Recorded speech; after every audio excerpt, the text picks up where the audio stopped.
Happy Thursday. Good morning, PASW staff, clients, friends joining us for Thursday. Okay, so tomorrow we see your film scoring results for Stranger Things.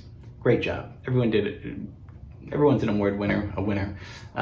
So I thought, okay, that's the electronic score, right? The Duffer Brothers show.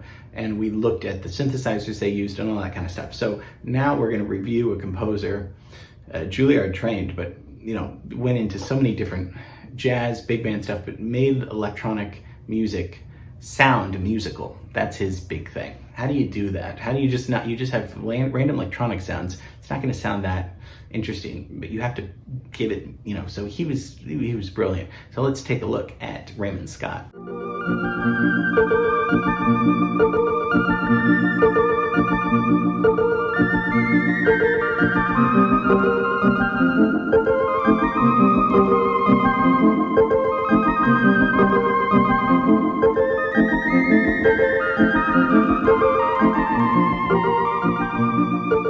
So our thesis for today, I think Raymond Scott made electronic music musical and was the early founders of electronic music. Because when I hear electronic music and early inventions of it, I start dozing off a little bit. I think the invention and the innovation is really cool, but if you can't really make fun music out of it, it's kind of like, okay, that sounds good, but I don't know if I want to listen to it. So anyway, we're going to talk about his life, because really he was a band leader and a jazz musician and a classical composer, but also we'll get to the electronics a little bit later. So we're going to have fun, no doubt about it. Raymond Scott, that wasn't his name. Harry Warnow was his name, but he didn't want to use it because his older brother, Mark Warnow, was a conductor, a violinist, and music director for the CBS radio show, Your Hit Parade. So because of nepotism, which is, hey, you got the job because your brother, you hired your brother, he decided on Raymond Scott. Let's leave Russia, because it's getting dangerous over there, and let's go to New York. I know the map says Manhattan. He's actually born in Brooklyn, but it's New York. Has a great birthday, September 10th, which is my birthday. 1908 he's born, and dies in 1994, so lives a long time, lives till 85. Where's my timeline? Come on, what is the delay? There it is, there's my timeline. So he's writing the 30s, 40s, 50s, 60s. He does his electronic stuff in the 60s, which we'll get to, but the late 30s on, he's got a great career in music, actually. His parents were Russian Jewish immigrants, and he goes to study music at Juilliard Music School, where he studies theory and piano and composition. So, that's on the track already to be a serious classical composer, because that's one of the best schools in the world, actually, and definitely in the country. Begins his professional career as a pianist for the CBS radio, as kind of the house band.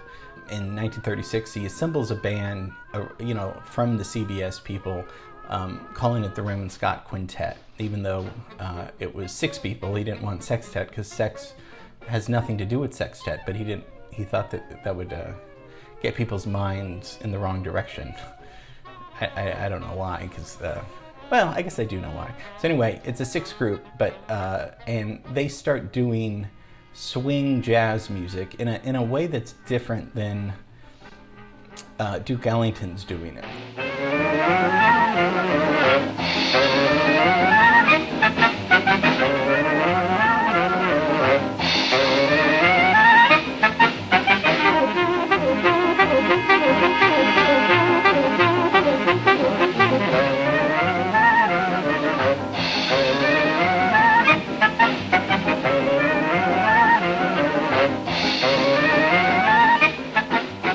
As we're hearing, it's jazz music, and but it's orchestrated jazz music.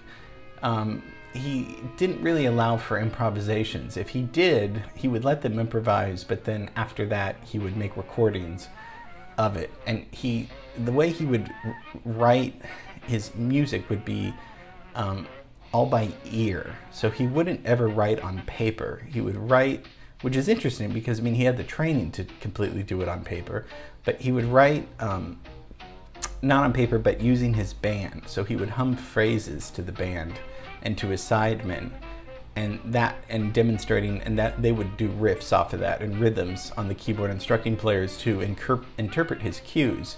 This works really well when you have great musicians, and he did, including John Williams' dad. He was the drummer on in his band, the film composer. So they're known as head arrangements, where you hear them in your head. Yeah, I find that interesting because usually people that don't have a musical training, they hear the arrangements and they sing them, but he did, but he listened to his ear, which is probably the most important thing you can do. You can have all the training in the world, but if you don't use your heart, your intuition, your ear, then what's the point, right? So that's how he starts doing these kind of jazz arrangements, these swing arrangements in the late 30s. And in 1939, he turns his quintet sextet into a big band, and then his brother dies, so he's the director of the CBS radio show. He is the first to have a racially integrated radio band, so he gets black guys to play. Let me tell you something, if you want good jazz music, you need black guys, okay? So that's smart. I mean, obviously you need the best guys that are able to do the job, but for the most part, if you get Ben Webster and people like that he got in his band, you're gonna be on the right track to making good jazz music, good music anyway. So first racially integrated radio band. In 1943, he sold his music publishing to Warner Brothers. So this is where Carl Stalling comes in. Carl Stalling, of course, as we know, wrote all the Looney Tunes and Merry Melodies, and we did a whole class on Carl Stalling. Carl Stalling used Raymond Scott's music because he, as we talked about, if you remember he had access to all the libraries of Warner Brothers, the music libraries. So he would do orchestrations, arrangements, and some of those were written, many of those were written by Raymond Scott. So Raymond Scott wrote the songs, left them there. Carl Stalling comes in and says, great, I love all these songs, I'm going to orchestrate them and for cartoons. So Raymond didn't really write cartoon music. Well, he did, but he didn't write it for the cartoons, really, if that makes sense.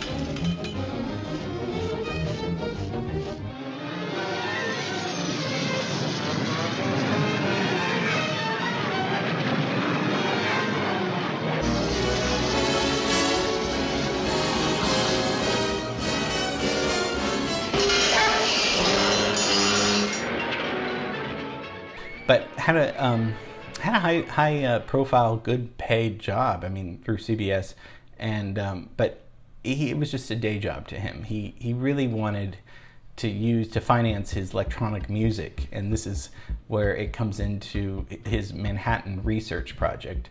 He studied at Brooklyn Technical High School earlier, so he already was really interested in electronic music. So with this Manhattan research, it's a team of engineers and people, and he starts inventing, developing things such as ring modulators, wave tone envelope shapers, modulators, filters, stuff that Pro Tools and Logic just comes bundled with. It was more of a think factory, a dream center, and also with Bob Moog. The Moog synthesizer is huge. We've talked a little bit about that, but Moog was they were friends, and he was very interested in what Raymond Scott was doing. So he starts sticking around in a really great way with all of these inventions, the Clavivox and the Electronium, and he starts, but he doesn't start just, this is what I like, he doesn't start just doing them in a way that's just, hey, isn't this cool? This is a sequencer, and he's one of the early inventors of the sequencer, and that's software that can record, edit, and play back music. That's what we use for Logic and Pro Tools, a sequencer. That they can all do that. So he's one of the early inventors of a polyphonic sequencer. So he's not just saying, aren't these cool sounds? These are all my songs. He's actually using these to write really great, catchy, cool, funny music.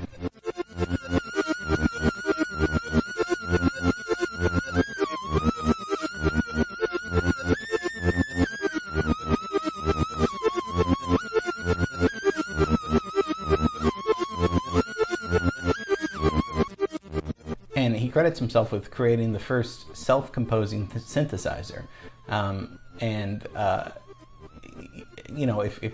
I know that we didn't talk about that, but Esquivel is doing a little bit of this at the same time, and we talked about Esquivel. He's doing more lounge big band music with electronics a little bit, but he's mostly. But Raymond Scott's doing all electronics. Okay, so we're just going to take a listen to some of these. Now, listen to this music and tell me, does this music not sound like it could be written today? Doesn't this? Listen to this piece.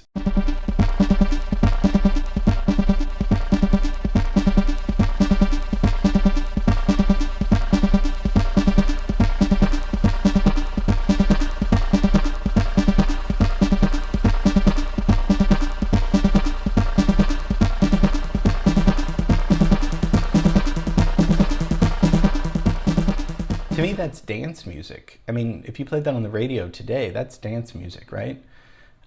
What about this one?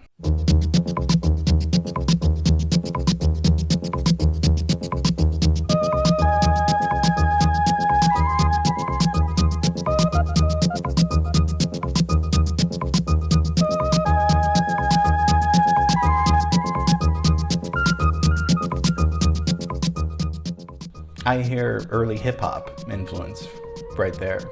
It's got a beat, it's got good movement feel to it. So these aren't just kind of electronic sounds that are just ambient sounds like Brian Eno, but he was before Brian Eno. And ambient sounds are great, you know, relaxing, meditating. I mean, that I'm not devaluing that. But Raymond Scott's using rhythm and has a feel for, I mean, he's making it swing, right? That's just one quotation because it's not fully swinging, but you know what I mean. Okay, let's listen to this one.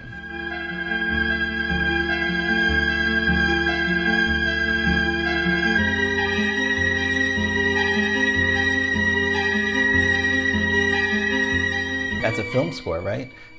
Some of these were used for commercials and film scores, and a lot of it sounds like video game sound effects and music. So, but that sounds just like a regular film score you would have an orchestra play, although it's completely electronic.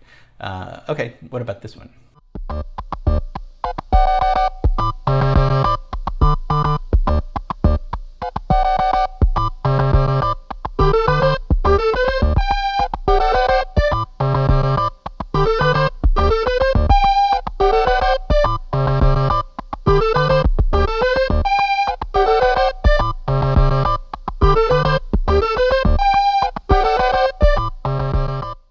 Now I hear early minimalism here. This is before Steve Reich. Listen to this piece by Steve Reich.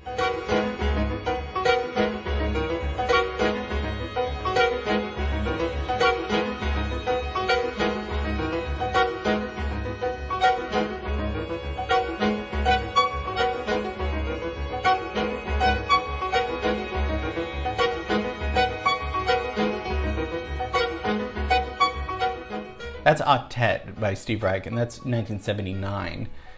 This sounds a lot to me like this, only Raymond Scott's doing this in the 60s. He's layering, he's doing all these repetitive patterns. It's sounding really cool because he's got a rhythmic engine going on already. Again, this is, I mean, the 60s, nobody was doing this. Frank Zappa's doing a little bit of this, but that's the mid-60s. Okay, listen to this one.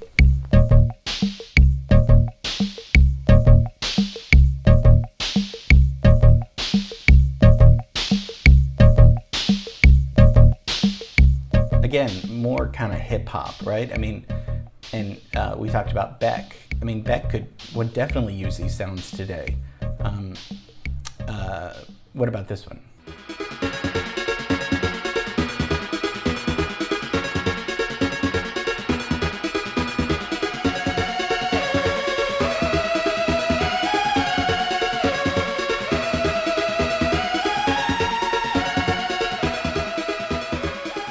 That's pop rock right now. I mean, that could be in the 80s or today. I mean, that's pop rock music. I mean, it's great. It's really great music. So I'm getting a lot of ideas for composers. We talked about Brian Eno, who you know, used this kind of stuff, ambient music. I also think Evangelist, the composer that we listened to, the composer for Chariots of Fire, his electronic score.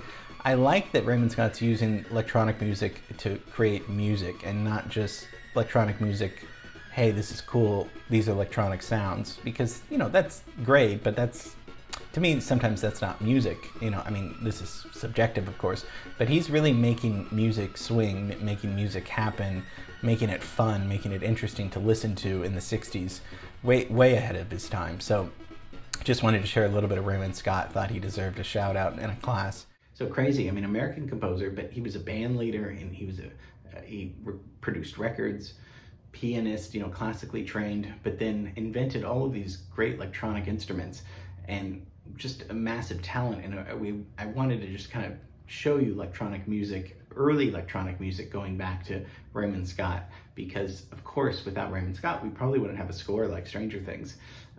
All of the things he developed, invented, real genius, Raymond Scott. So I wanted to just, you know, give you some context and go further back into the curriculum we've been working on. Okay, so tomorrow we'll see Stranger Things results, and have a great rest of the day. See you tomorrow. Bye.